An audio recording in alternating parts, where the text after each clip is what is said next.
Welcome to Champagne Problems. We are your hosts, Robbie Shaw and Patrick Balsley. Thank you for joining us on this journey as we explore our mental health, well-being, performance, and longevity, and how our relationships with alcohol can influence each.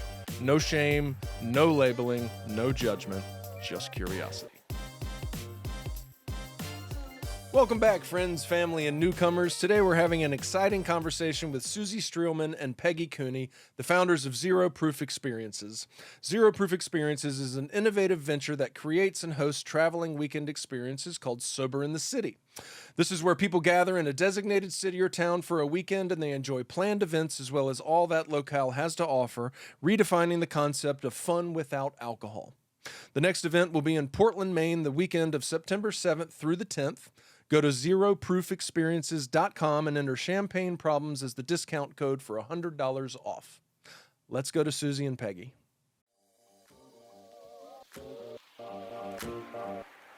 Hello, Susie and Peggi. Welcome to Champagne Problems. Good morning. Hey, thanks for having us. Before we dive in really to the nuts and bolts of what you're doing, we want to get to know you both very quickly. Yeah. Okay. Everybody excited about that? We're going to do a little rapid fire questioning. And this is for both of you, but we'll start with you, Susie. What was your first live music concert and where? That was Whitney Houston. And so that was a special one. And that was in the Arco Arena in Sacramento. We bought the tickets early the first day we could. And then we were disappointed when we walked all the way to the top row of the stadium. That's a great one. We haven't gotten to Whitney Houston yet. Perfect. You probably Peggi, won't what get about this you? one either, and I'm giving away my age, but Boz Scaggs, a 21 years old Boz Scaggs, Palo Alto, Stanford Amphitheater. And I just had a friend just remind me that Boz turned 79 on June 8th. So I'm a little younger than that. That's all right. That's all right. Just a number. That's a great one. I had a friend in New York City who dated Boz Scaggs' son. Oh my God, really? Oh, that's my crazy. connection. Whoa. Wow. Your Skaggs I feel so much closer to you now. Yes. Yeah. Oh my God. We're long lost partners here. All right, Susie, what makes you lose your temper? I'm going to have to go with, I say this a little tongue in cheek, but when I walk into a restaurant and there's no mocktail or zero proof menu. There you go. There we go. You just raise hell. I love it. Inconsiderate assholes. All right, Peggi, what about you? This is horrible. All the work I've done in sobriety, but driving to work the other day, somebody wouldn't let me in on the freeway, and I turn into a freaking toddler. I just turn in. I lay on my horn, call them all kinds of words, and it's not a big deal, but I have a different personality when that happens to me.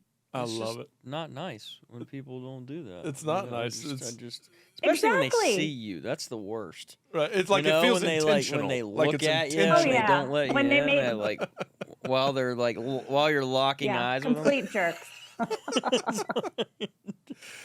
I love that. That's, it's fun because we get to ask these questions all the time, but we never get to answer these questions. Yeah. But I obviously think about, what my answers would be all the time. And that's mine. My temper gets lost in my car, and it's not road rage. It's more, I get mad at other people for getting mad at me.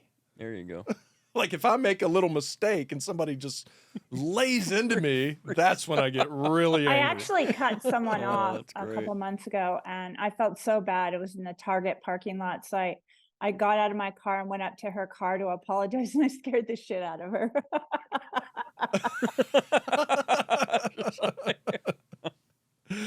I love it. Oh, man. All right, one more.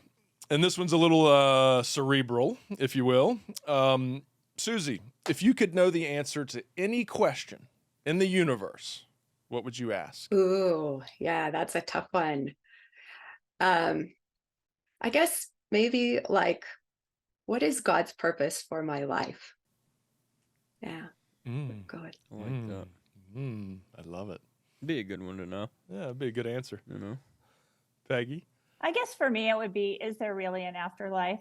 Kind of along those lines. Is there is there something after this? Because it would really piss me off if there wasn't something after this. I mean, I've been working at it for a long time, and you look around and you see all the things that you've either done or didn't do well, and wondering there's got to be more than this. There just has to be. So that would be it. I like that one. What if we knew the answer to that? Yeah. Change life as we know it. Yeah, it might not be good. I know. Maybe we need to not know. Get a little reckless. That's right. Yeah. All right. Those were wonderful. Thank you for participating in that. That's always fun for us.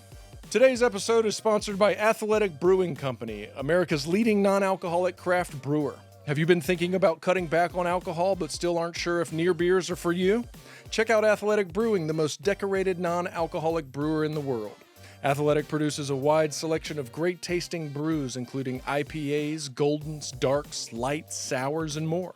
Their non-alcoholic beers have won over 70 awards and are fit for all time, so you can drink them anytime and anywhere. Now you can enjoy great tasting craft brews all night long and still be ready for whatever life throws at you tomorrow.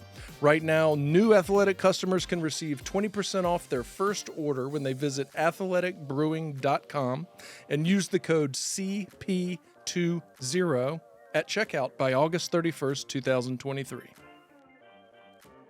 All right, so let's dive in a little bit more on your personal journeys. Peggy, let's start with you first. I know, we're all kind of in this recovery space, but I don't know any of your history, but obviously you're associated with a company that's alcohol free. So there obviously is some level of history, and you've already mentioned your sobriety. Could you tell us a little bit about that journey and what led you here? Sure. I was a late drinker. Susie and I are very different, which makes us really good partners. My path to drinking was really late in life. I grew up in an alcoholic family for sure. My parents, alcohol was the center of my family's social life. And the most important position in my family was to be the martini garnish maker. I thought I really made it in life when I was able to do that. 2 olive, 1 onion. Really stuff the olives. It was a coveted position. And I had a lot of childhood trauma, about 6 out of 10 ACEs, which I didn't even really know about. And then I chose to be a social worker. So there's that. So I chose to work with children and families and vulnerable adults, and that kind of secondary traumatic stress that happens with that job. I knew that was part of the job, right? I knew that. I think what happened for me is the system trauma broke my heart when kids disclose they're abused and they're the ones that have to go live with strangers. That kind of added on. I'm a step parent. That's another part of it. And that's one of the hardest jobs I've ever had in my life. And about my 50s, the secondary traumatic stress was really getting to me on my job in direct practice. And I just came home and started drinking, which is really a lot of cognitive dissonance, right? That I was, and now I'm a teacher. I teach social work for University of Davis, and I, even when I got out of direct practice and became an instructor, I found myself still going home and drinking that bottle of wine every night. Like there was no secondary traumatic stress anymore, but I was still drinking. And, I got a huge award for teaching. And all I could think about that night was that I needed to go home and celebrate with a bottle of wine. It was about 8 months later that my drinking really turned into a lot of blackout drinking. No one knew. I know I listened to a lot of your podcasts. No one knew except my family. And, I kind of had that rock bottom where my adult daughter said, "Mom, if you don't do something about your drinking, you won't have the relationship you want with me, Jason, and the kids." And that price was just too high for me to pay. So that was July 11th, 2019. And I've been alcohol free ever since. So that's about me in a nutshell, I think. Thank you for sharing that. Mm-hmm. What about you, Susie? Yeah, I'm just over here hanging out, drinking wine, Yeah. Robbie and Patrick. So, I've been a pretty social person in my adult life. One of my favorite things to do is go out to dinner, a nice dinner with family and friends, and wine was a big part of that. Um, Health, fitness, and nutrition has been really a high value in my life from a young age. So I've fallen in with a lot of practices from weightlifting to running to yoga, at different times. I've run 5 marathons over many years. And so, when quite a few years ago, a doctor said to me, your liver enzymes are high, you should take a 30-day break. That really got my attention from being like a health minded, that was really important to me. And so that was my first in a long history of taking breaks from alcohol. So Yeah. I, How I long did. ago was that?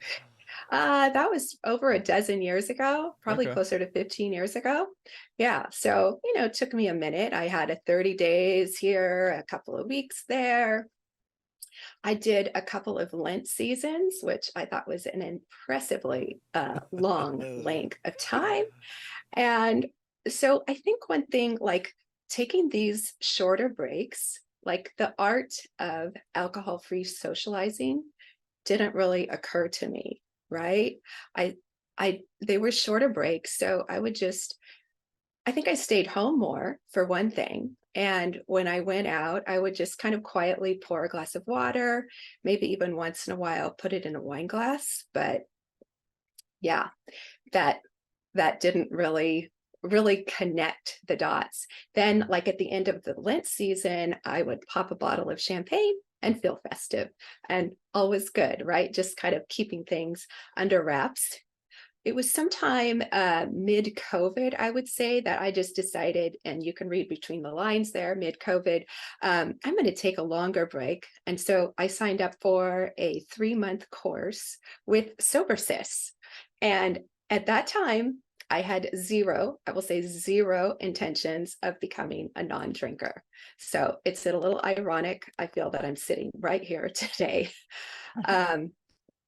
But over the weeks and months, I would say after several months, I started to feel a little more drawn to that alcohol-free lifestyle than drinking wine.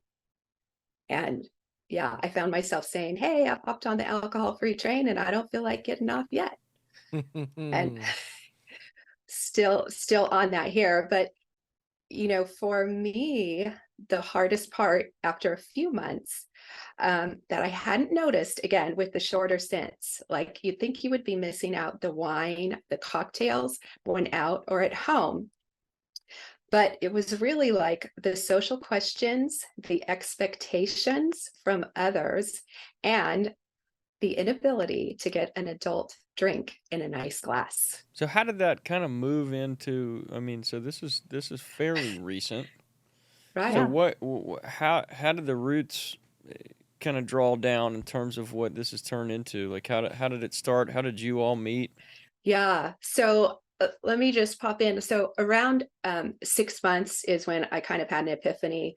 I got out. I went out on a big ski trip, and if I'm honest, I was a little nervous about going. There was going to be a lot of sloping dinners out and après ski. And, it turned out to be a great time, but I came home saying, you know what, those restaurants need a lot of education. There's just not much available to go out. So we began like a discussion on Instagram, like you do, right? To see what interest might be out there. So Peggi and I met at our very first Sober in the City event, which was just a small grassroots dinner here in downtown Long Beach. And that was in January of 2022. Wow, yeah, so that's not too long ago. No, not long ago at all. And did you plan this dinner, Susie? Yes. So you began this kind of event concept. Peggi Right. attends. Myself Sparks fly. several others, and we ended up with, that is very true. Like, I'm just gonna say, and then I'll pass it to you, Peggy. Like, I was like, oh my gosh, Peggi Cooney is coming. And so excited to have her come with her friends, and and she's an author, and yeah, she can't get away from me now since then. All right, Peggy, let's hear your side of the story. Yeah. Really? Find out what really happened. Yeah, I mean, I was surprised. I heard about the dinner and I was excited to go. Carolina Radikowska, I can't even pronounce her last name, who wrote Euphoric, was the keynote speaker. She was awesome, and cool. loved her. Yeah, and then I was asked to be the keynote speaker in Sacramento, and it was really amazing. So between the first dinner and then in May we did the Sacramento event. For me, it was wonderful because my daughter, who's in her early 40s, the one that asked me to stop drinking or do something about my drinking, there was such a beautiful moment having my daughter sitting right in front of me while I'm while I'm doing my keynote, and knowing that she looked around and saw about 100 women and one man, my friend Joe. That would have been me. And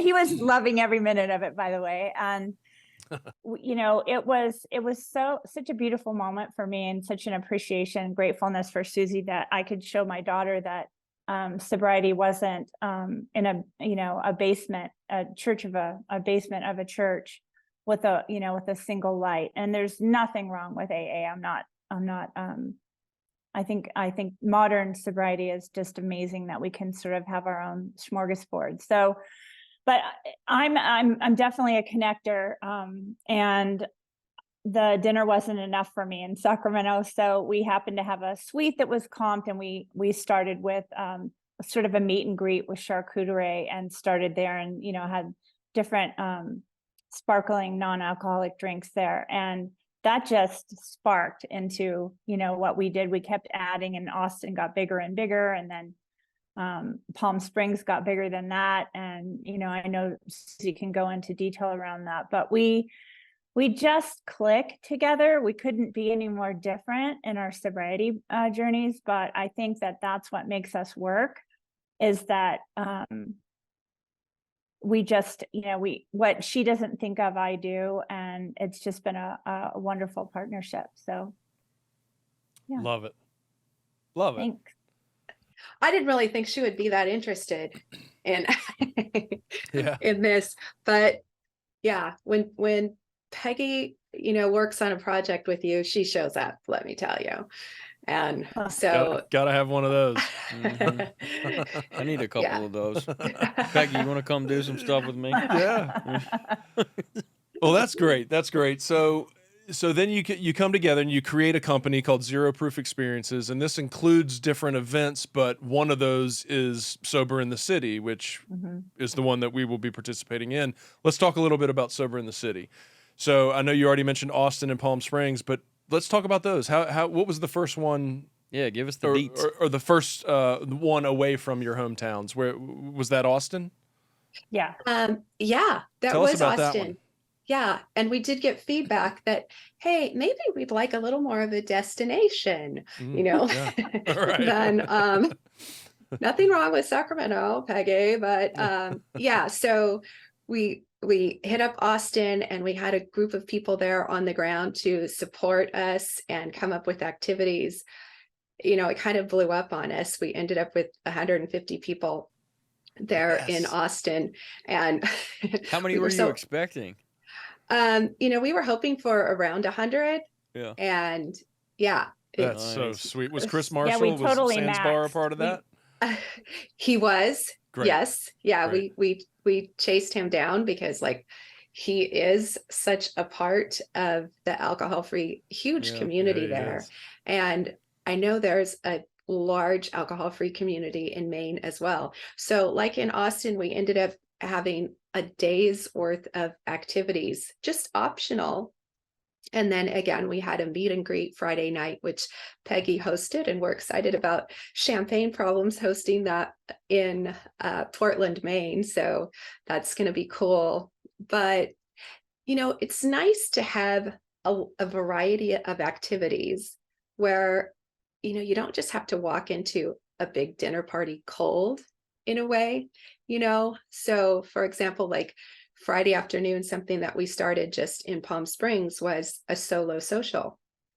And so that's for anybody that signed up all by themselves, which is a super brave thing to do. But there's actually probably over 50% of the people that attend are signing up all by themselves. Really? So Wow. I love that. yeah. That's great. I love those types of people. That does Yeah. take courage, major Yeah. courage. At this one, we even had what was that? A disco hit class. And it was amazing. I mean, we all dressed up and, in disco clothes and did this hit class. And it was Robbie. just Robbie's so got- fun. That Bunch of sounds Yeah. disco awesome. clothes. It was That's fun. High that's his intensity jam. training with flashing lights, big time. Yeah, you're gonna have to be at our Astro yoga class. Ooh, I'm in, And all in. So, all right. So then Palm Springs, and Mhm. does it go bigger, or is it about? Tell us about that one. yeah, so Palm Springs, I would say, was a more like intimate and a pretty quick runway to kind of resort experience. So I think we had just over 60 people attend that one. We were out there at the Hyatt. It was pretty chill. Ended up raining, so we didn't get to do so much pickleball and as many outdoor things, but actually just super cool connection with everybody was kind of in one spot because of the rain. And in some ways it turned out special because of that. No doubt, next time it'll be sunny. What was so nice about that is that, when you're drinking, I think people are going downstairs, getting coffee to nurse a hangover. But what's so nice about these events is they come downstairs and have a cup of coffee with somebody that, that they met the night before. It's so, I think because we have this thing in common, it already connects us, and it's just such a different feel. I mean, if you would have told me 4 years ago I'd be doing this, I'd be saying you're you're crazy. You're Yeah. absolutely crazy. And it's Ann Dowsett Johnson was the author of Drink, was Yeah. our keynote yeah. speaker in Palm Springs, and she's lovely. And we snuck into the spa at night with Ann Dowsett Johnson. It was really fun. We did get kicked out because it was past 10. All these non-drinkers in here, get them out. Yeah, exactly. Well, I guess we got to let them stay. They're not that rowdy. Taking up bar space. Yeah. We had a white night, Friday night. I'm always coming up with these ideas. I'm like, oh, we need to dress in white. So we look like a cult Friday night because we're all dressed in white. And sober. On one side of the hotel, there was us, Sober in the City. On the other side of the rooms were a litigation conference, and they were, plastered. Hammered. And we were like in the lobby, and I was walking with a friend of mine, and the guy's kind of drunk, and he's like, "Hey, what are you guys doing?" And Julie said, "Oh, we're at a sober conference." And he goes, "How do you do that?" He's like, "How is that possible?" Oh my God. We did look like like a cult. It's so interesting because having done this, and we've had some events in Charlotte that were, alcohol free, and there were hundreds of people, and, it felt like a sociological experiment. You go in and there's the standard awkwardness at the beginning, and then all of a sudden the volume picks up, and then all of a sudden it feels like a bar, and people are yelling and laughing, and then you're hearing glasses clang, and nobody's drinking. And the concept is just so interesting because you typically think that we drink to bond and to connect, and there is that, and I get that, and whether it's somewhat artificial, that's another topic, but like you said, the people that come down and drink coffee in the morning, there's already this bond. There's this we're not drinking bond that just automatically makes you connect. Yeah. And we can start a conversation wherever we want to start it. And you're already there. And people don't realize that exists. And it's just fascinating. And I love that we're all starting to kind of see this, and you all are planning things around it and opening people's eyes to it. It's really great. I love highlighting local, not only the local geography, that's really attractive to me, but also local businesses. Like we have a sound bath in Portland, a local girl doing sound baths, and we have Scott Pinyard, who's going to be there, that lives in Portland. So it's not only, the social worker in me loves to, promote other businesses and other people, because we all get something out of that. And it makes me super happy. Community. Yeah. And there's a bit of a level playing field. I know Heather Lowe of Ditch the Drink, I think she described it. She was with us in Palm Springs, and she was like, is there just like a common exhale of, we're kind of like all in this together, and let's connect. Before our first event, I remember talking to my sister about this, and, we've had a laugh about it now, but she was saying, well, that's going to be really interesting because, I guess people won't be like chatting and talking much. And just like, well, we'll see. Yeah. But like you said, pretty soon it sounds like a bar. And isn't it that's one of Chris Marshall's missions, like, for hosting his alcohol-free bar. It's a place where you can come. It has the same sound. It has the same feel. And, there's an authentic connection there. It's going to be incredible. When people come to these events, how much of it is local people and how many people are traveling? Can you clock that? Yes, we can. It has been historically, mostly people are traveling. Ooh, from, nice. I mean, we've had like every corner of the United States represented, like Maine, Florida, Washington, and California. And London. Yeah, so we're trying to actually connect more locally with the communities. That's something we're learning and we hope getting better at. So it's been fun. I was actually able to travel to Portland, Maine, and connect with a couple people that are helping us on the ground. We have the Dry Cellar is a brand new bottle shop just opening in Portsmouth that is helping us out, and meeting a lot of the local vendors, even like Maine sea bags. We're gonna just like share as one of our travel tips where to go and some fun things to do. When are we doing this in Charlotte? We could pack it out in Charlotte. Yeah, I love it. Oh, I'd love to do that. We've actually had a lot of people ask us to do Charlotte. So. Oh, really? Oh, really? Yeah, I know it sounds, but we have. It's funny because there are people that are from Tennessee and lots of people in the, and it's like, dude, isn't Portland close enough for you? They're like, no, we want Charlotte. Well, we could make some fun out of that one. What do you guys? Where do you kind of see this going?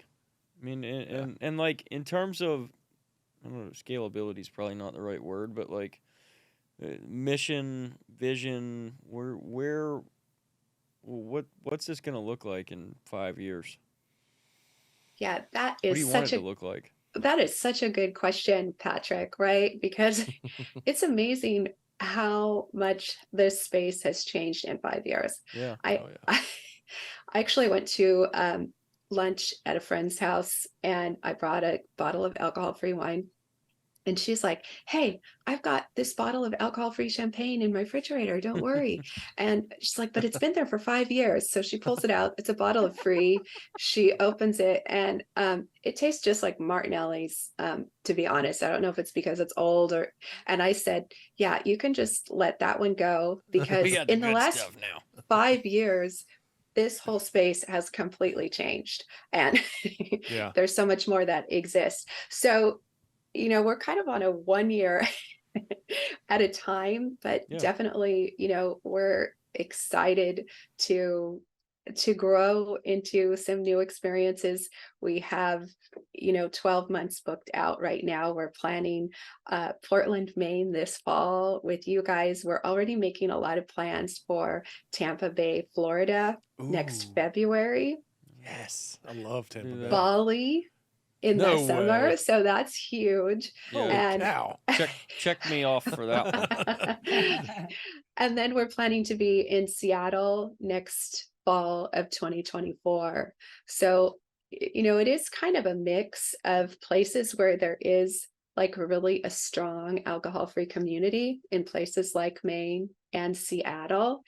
In places like Florida, I'm not saying there's not, but my experience is it's a little bit similar to Southern California. That, we kind of got our beach vibe. You would think that being how health conscious Southern California is, there would be like a great zero proof menu all over. It is simply not true. It's coming, but here, we like our kale and our wine. Right. Gotta balance it out. Yeah. Can't be too healthy. Well, it's interesting because the Southern Californias and the Floridas are heavy in treatment, and there's actually a large sober community. It's just the culture hadn't caught up yet. Yeah, totally. Yeah. If you want to see maybe a little bit more about our future, part of it is that we've been able to offer scholarships. We want to offer more. I think getting more people involved in this, that, it's not cheap to do the things that we're doing. And to fly to Bali. So sleep on the beach. I'll apply for that scholarship. Yeah. 2 scholarships for Bali, please. I don't think you'd qualify, but we'll check it out. But you'd be surprised. We really want to do that. We really want to, hopefully we'll attract some of the bigger companies that will help us along, so we can just spread the word more and get it out more. But yeah, 1 year at a time right now. Kind of like sobriety, right? And right. I do feel like, yes, we are driving this forward, and our goal is really to strengthen the alcohol-free, the sober curious community and movement at large. But it's really not our event. It's a collaboration, and there are so many people behind the scenes, like helping us to put this together and stepping up and saying, yes, I'll support this. I will offer a class or, a fun event like a podcast episode. Like a podcast episode. And that'd be terrible. That was shameless. Come on. Shameless. The Phoenix is really active locally in Portland, Maine too. And they're going to do like a little morning jog or something. And really? We're talking to Scott tomorrow. Yeah, we're talking to Scott tomorrow. Oh, awesome. Okay. Yeah. So they're supporting with a sponsor vendor table too. And, that's going to be a lot of fun. There's just a lot of active communities, and it's okay to be involved in just one or quite a few. Or be the glue that holds them all together. Yeah. Chief Connections Officer. That's what I am. I love it. Oh, yeah. Love it. We even got we've been talking to the editor of Journey magazine too, and I love the fact that we're connecting some communities, that maybe some sobriety communities that might not have been connected before. So and she's wonderful, Carolyn. She's just so excited about what we're doing that she's helping us as well. So I love the local vibe. I love being able to, show people and highlight the areas that we go in, but also we're going to have more men at this one than we've had before. And a lot of them are spouses that possibly are normal drinkers, or, vice versa.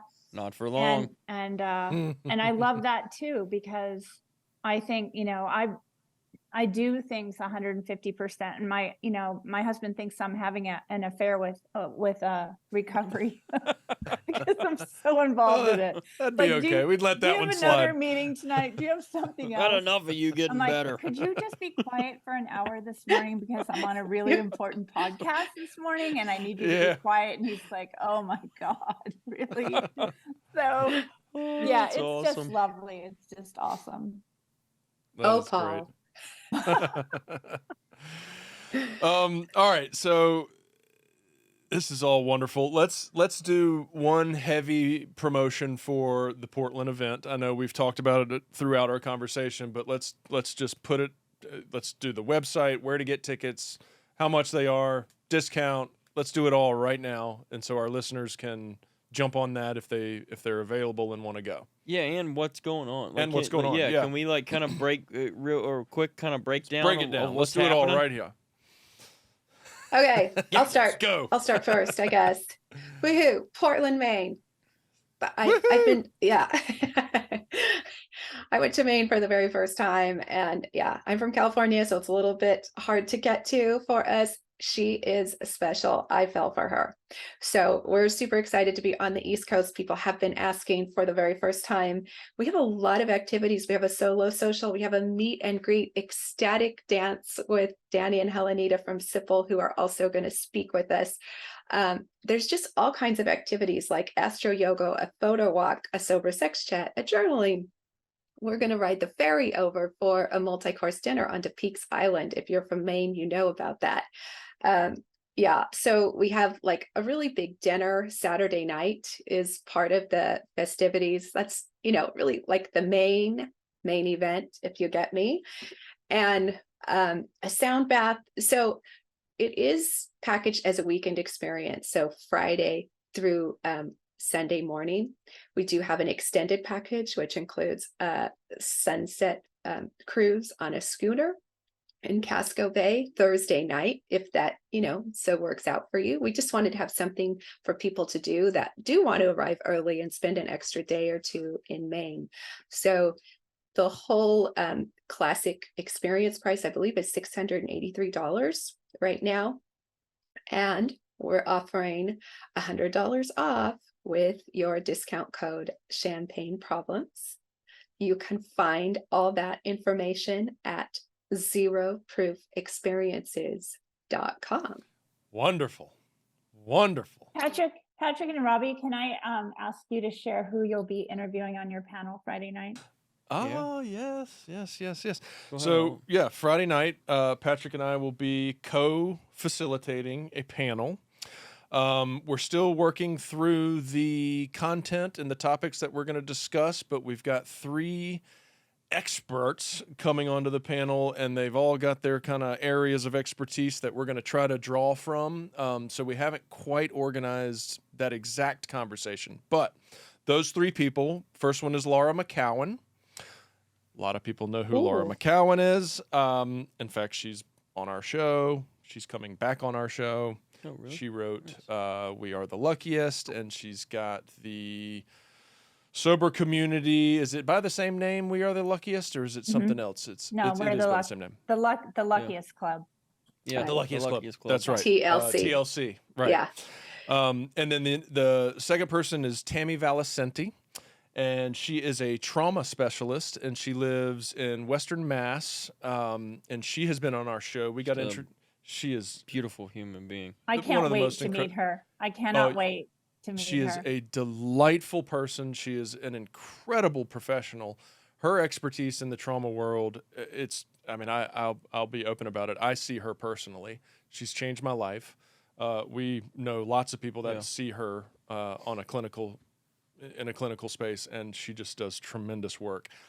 We met her at a conference in Florida because she is they're open about this, right? Gabby Bernstein's trauma therapist, and Gabby just attributes her with changing her life. And so anyway, we've made this big connection with Tammy, and we're now friends with her, and so she's going to come on as well. And then Kevin Mike Lasik. You tell us a little bit about Kevin. So Kevin, I met Kevin probably 7 or 8 years ago when I was working as a clinician in a treatment program, and he was he was the executive director of Heron Project, which is a nonprofit in the Northeast that was started by Chris Heron to help families and people find treatment and resources and prevention, and it did all kinds of community-based prevention work. And he's been a professional in that space for about 10 years, and he's been sober for close to 20. Yeah. He's a connector too. He's one of the great connectors. One of the greats. It'll be cool to One of have the him. greats. He's fun. He's funny. Awesome. So we're very excited, and thank you both for having us do this and participate. We're very honored. I'm pumped. Likewise. We are honored, and trauma is just so near and dear to my heart as the work I do now. So like I said, I cannot wait to meet them. I imagine trauma will be the overarching theme, and we'll kind of pull from everybody's expertise within that theme. So I think it'll touch everybody. Yep. Because we all deal with it in some way, shape, or form. And thank you for coming on today and taking the time. And we will see you and talk to you soon.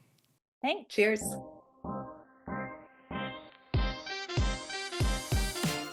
The information and opinions shared on this podcast are solely those of the host and guests and are not a substitute for medical advice. If you feel like you may need professional help, here are some resources. Visit Patrick Balsley's practice, sanacounseling.com, Robbie Shaw's practice, eventiderecovery.com, or visit theblanchardinstitute.com.